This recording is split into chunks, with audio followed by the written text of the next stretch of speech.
And it is National Train Your Dog Month. And I know there are different studies that have gone forth, finding out more information about how well people respond to training dogs. And I'm saying the people, but also how the dogs respond to being trained.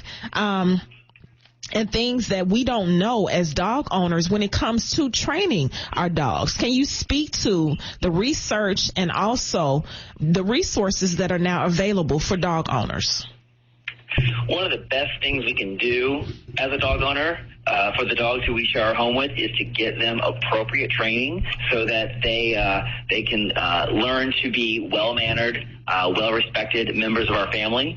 You know, I think we go into dog ownership with the kind of quintessential idea of we're going to walk the dog on the trail, or we're going to go jogging, or take the dog to our family Christmas party and have them kind of hang out with the grandkids or the nieces and nephews.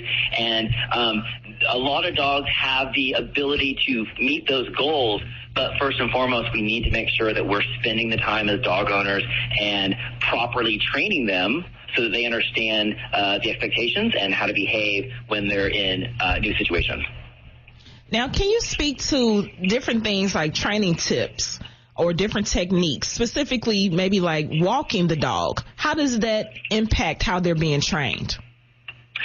Well, I think there's a few fundamental things that every dog benefits from understanding. So most people enjoy and want to walk their dog, and dogs need exercise. And so teaching your dog how to walk well on a leash, teaching their dog how to come when called, how to wait at doorways so they're not bolting through. Those are a few fundamental things that every dog should know for both safety and just good manners.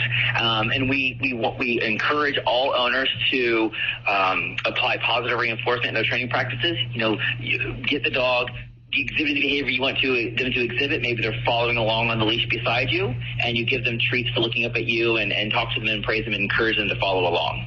And for a lot of owners, because they're not dog trainers in terms of their skill set, they will benefit from a training equipment. Maybe it's a body harness, maybe it's a head collar.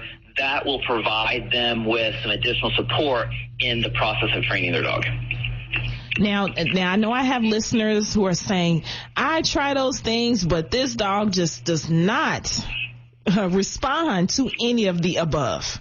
What would you suggest? I would say it's time. If you've put in the effort and you try to do at-home training through online articles or YouTube videos, and there's a lot of great resources out there for people, I would encourage your listeners to visit our website, which is www.ccpdt.